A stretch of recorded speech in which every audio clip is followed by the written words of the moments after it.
l'adopter et lui donner le nom de famille. Bon, je comprends qu'on est tous éprouvés à cet instant, mais il faut un bon moment de réflexion d'abord avant de l'adopter ou lui donner le nom de famille. Tu ne lui tiens plus cette rancœur, j'espère. À quoi est-ce que tu penses? Chris, alors.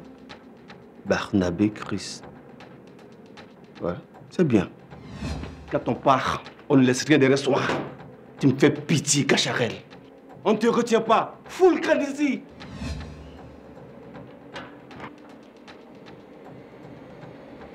Il ressemble assurément à son père. Ah, tu le connais? Je voudrais que Geneviève me pardonne pour tout le mal et le tort que je lui ai causé.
Ça va, petit Oundri? C'est pas toi le fils de Oundri? C'est ton père qui te demande à être aussi impoli envers les autres. Non, maman, je ne suis pas le fils de M. Ndri. Tu es le fils de qui? M. Barnabé. C'est quoi cette ressemblance? Ok, c'est pas grave. Tu passes un bonsoir à ton père et à Cacharel. D'accord, mais maman, de la part de... Madame Ernestine, ton père me connaît bien. Ah, ok, d'accord. Okay. Merci, hein. Dans la vie, seuls les parents sont témoins et savent d'où nous venons.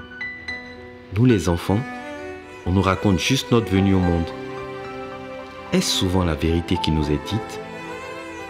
Tous les regards sur moi, je me demande qui je suis, d'où je viens.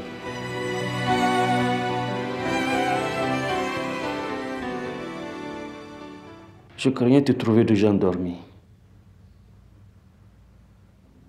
Ça se passe bien la compo? Oui, oui.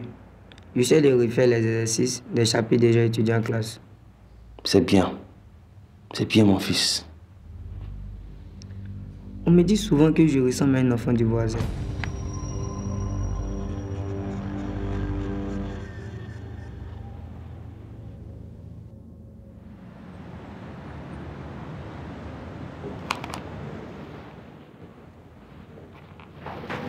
Monsieur Dibi? Oui, mademoiselle Talou. Il y a un monsieur qui vous demande. Nous avons rendez-vous? Il n'est pas enregistré dans la liste de rendez-vous. Mais il dit que vous êtes des grands amis. Faites-le venir.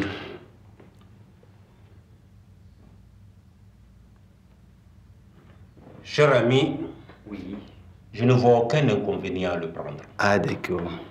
Ton fils est aussi le mien. D'ailleurs, ma fille s'ennuie tout le temps seule à la maison. Et je suis sûr qu'ils vont très bien s'entendre.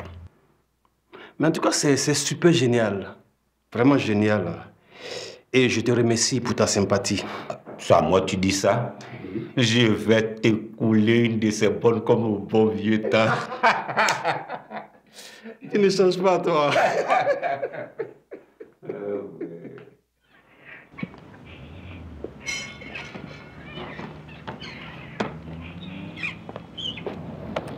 Arrête d'être triste, mon fils. Tu changes juste de maison et de ville pour que demain tu deviennes un homme responsable et respecté.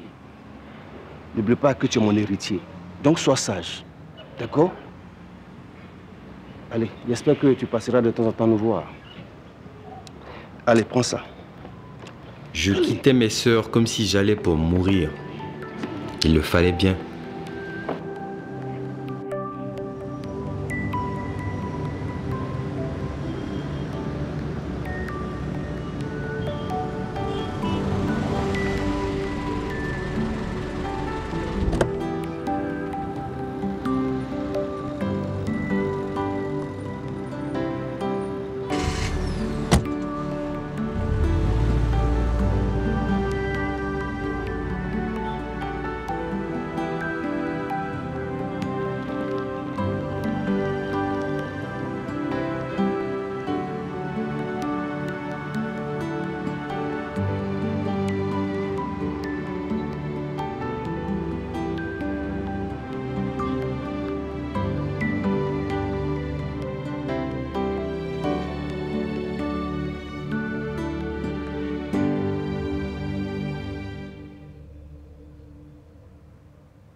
Ah, fiston, tu es là? Bien. C'est toi que j'attendais pour m'en aller. Tu es ici chez toi. Tu peux déposer ta valise où bon te semble. Mais je crois que c'est mieux dans une pièce individuelle et intime qu'on appelle chambre. Tu la trouveras au bout du couloir, à droite. Dorothée, elle est là au cas où tu auras besoin de quelque chose. Ben!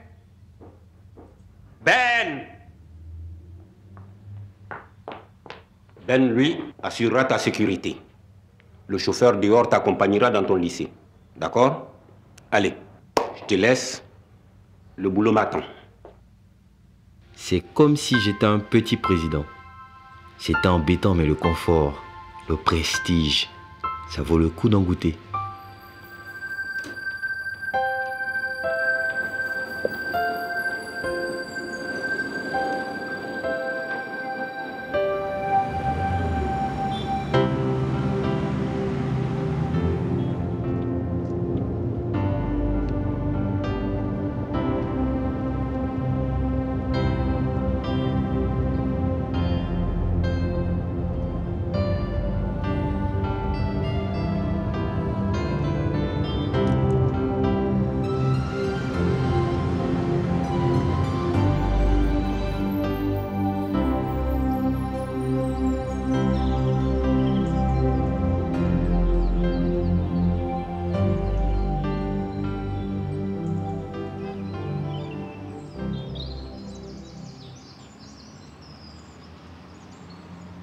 Fiston, tu vas devoir être très prudent dans cette ville. Tu ne parles pas aux inconnus, tu ne réponds pas aux invitations et tu ne vas nulle part sans avertir la famille. Et même si tu dois aller hors de cette commune, fais appel aux gardes qui t'accompagneront.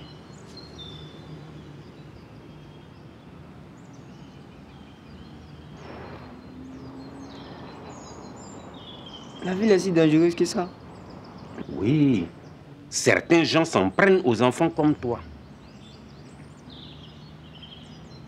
Mais pourquoi? Parce qu'ils sont jaloux des garçons intelligents comme toi.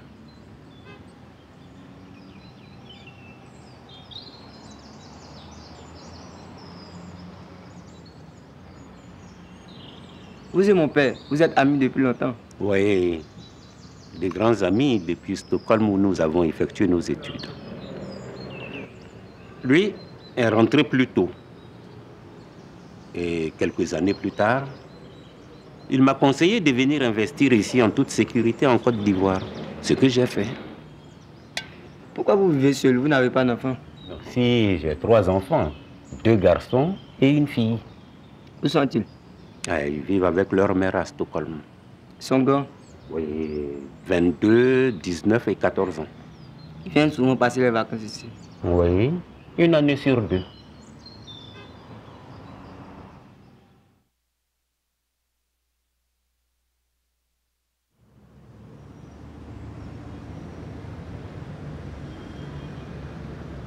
Ouh, j'ai été le cerveau des armées! Félicitations, mon petit! Non, mon petit!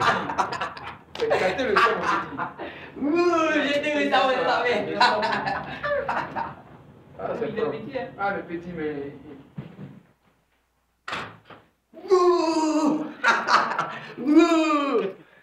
Qu'est-ce que tu as? J'ai été réussi à mon examen. Quoi? Oui, je viens d'être réussi à mon examen. Ah, bravo, fiston, bravo. Ah.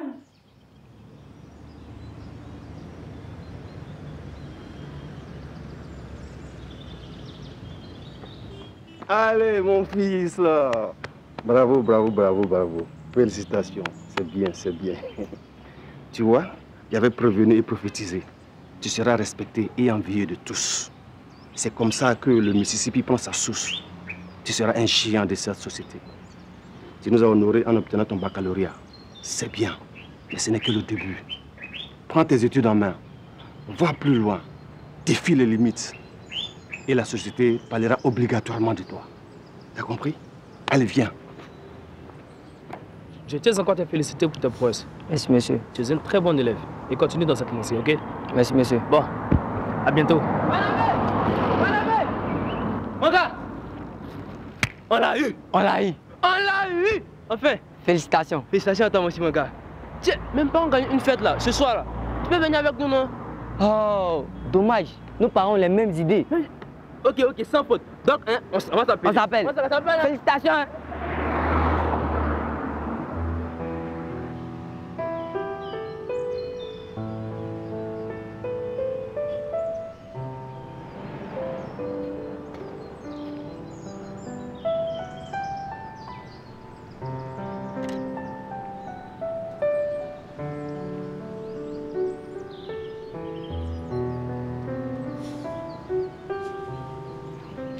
Très belle prise.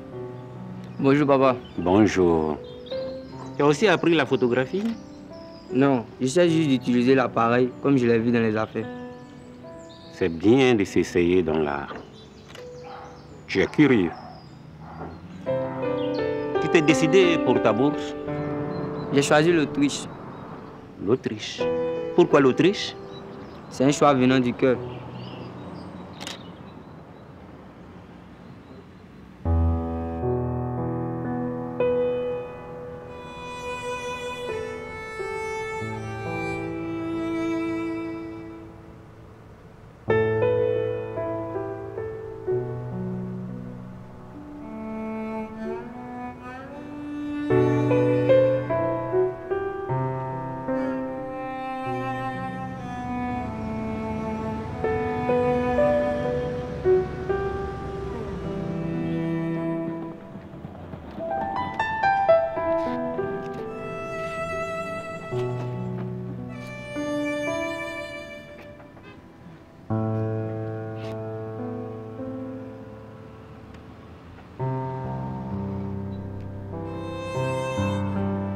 Ne soyez pas triste et ne m'enfuis pas. Je m'envole. Et puis, ne vous inquiétez pas. L'Europe ne me changera pas en mal. Tout ce que je gagnerai là-bas, je vous l'offrirai. J'avais de la chance dans ma vie d'avoir des gens et des parents qui m'aiment plus que leurs propres enfants. J'espère bien que je ne leur faisais pas pitié quand ils pensaient tous à l'histoire de ma mère et de la mienne.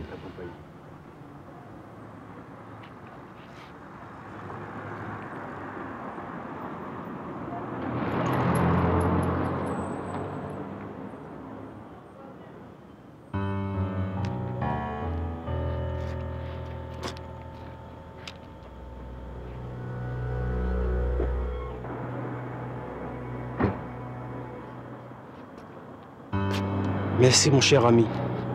Merci beaucoup. Oh, s'il te plaît. Et si on s'offrait un bon restaurant?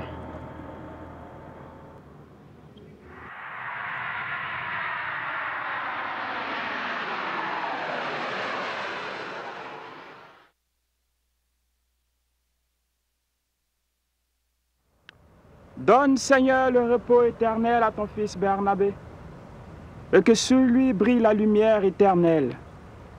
Que son âme repose en paix. Que son âme repose en paix. Dieu des esprits et de toute chair, qui a foulé au pied la mort et qui a réduit à néant le diable, et qui a donné vie au monde. Donne toi-même, Seigneur, à ton fils Barnabé d'avoir le repos dans des endroits verdoyants, là où coule le lait et le miel. Seigneur Dieu Tout-Puissant, recueille son âme près de toi, et que sur lui brille sa lumière éternelle, et que son âme repose en paix.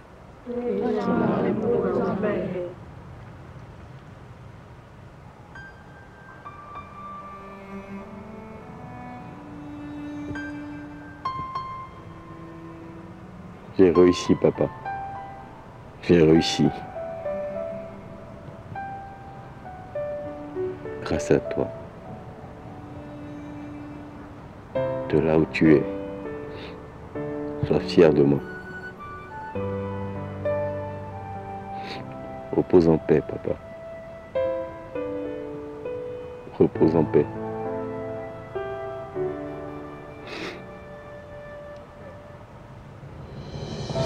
J'étais revenu après la mort de mon père adoptif. Je n'aime pas trop cette expression, mais c'est pour que vous compreniez la véracité de l'histoire. Sa mort m'a choqué. J'étais désormais cadre dans la société de M. Lambert. C'était mieux pour moi. J'étais heureux. C'était le seul père que j'avais. Il était tout et a fait tout pour moi. Seigneur, pourquoi lui? Pourquoi tu prends toujours impitoyablement les personnes qui nous sont chères? Fiston, ne te chamaille pas avec Dieu. Il fait ce qui lui plaît et il a ses raisons. Nous lui appartenons tous. Mais j'avais tant de gratitude à lui prouver. Tu as tout le temps pour le faire. La famille est encore là. Moi aussi. Je n'ai pas terminé ma dernière offre vis-à-vis de ton père.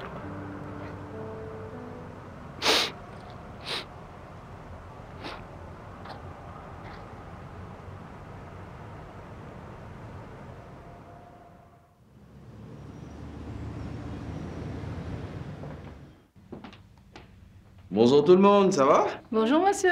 Ça se sent que vous avez la pêche? Oui, absolument, comme tous les jours. Hernandez, il est jeune et craquant. Mal, il est trop beau. Monsieur le directeur, je pense que le projet pourrait être intéressant si nous réduisons le nombre des employés qui nous coûtera énormément cher sur la durée de l'opération. Oui, mais l'objectif principal du projet, c'est de créer l'emploi temporaire. Ainsi, nous pourrons faire la propagande du social. Néanmoins, je compte sur toute l'équipe pour équilibrer tout ça, pour que ça soit efficace. Je peux compter sur vous? Bien sûr, monsieur le directeur. Monsieur le directeur, votre père est là. Mon père? Oui. Mon père est décédé. Il ne m'a rien dit de plus. J'ai juste évoqué le fait que vous vous ressembliez énormément. Il dit s'appeler Monsieur Ndri.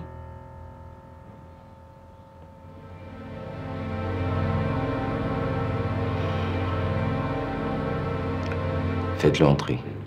Bien, monsieur le directeur. Ok, monsieur. Je me mets à la tâche.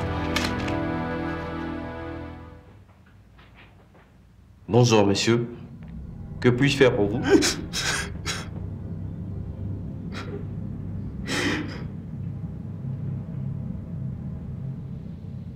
Écoutez, monsieur, nous sommes dans un bureau administratif ici. Vous n'êtes pas venu pour pleurer, à ce que je sache. Exprimez-vous, bon sang!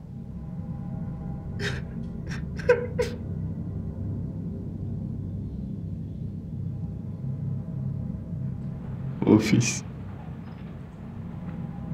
pardon.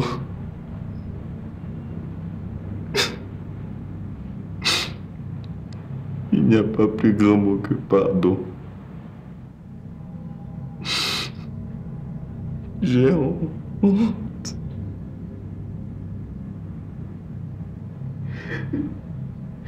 Si la honte pouvait tuer, je serais mort depuis.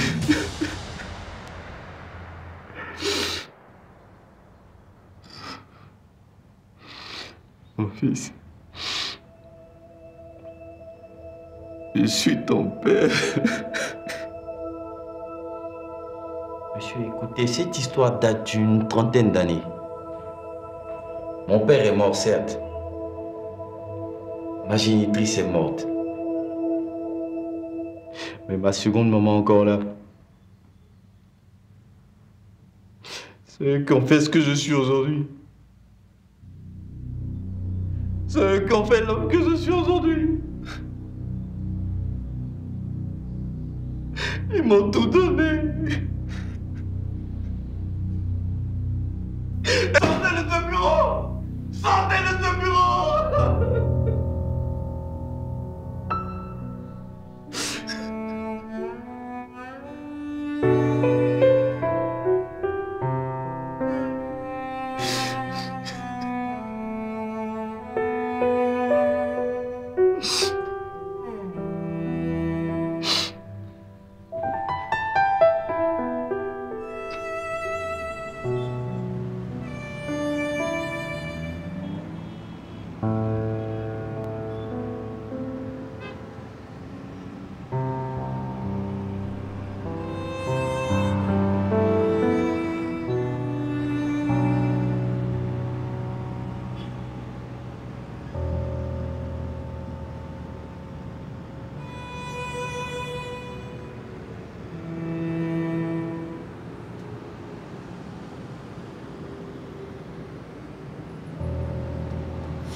Des coups de glace périodiques face aux souvenirs de ma défunte mère réussissaient à me plonger dans la dysphorie et l'émoi. J'ai gagné le pari de la vie, mais je suis resté un homme fragile. Je porte à moitié l'ADN des parents que je n'ai pas connus et que je connais très peu.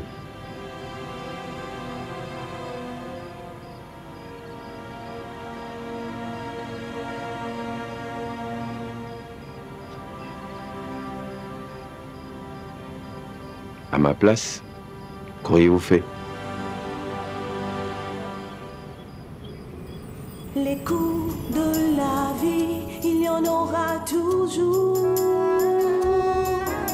Même là où on s'y attend le moins, il s'impose à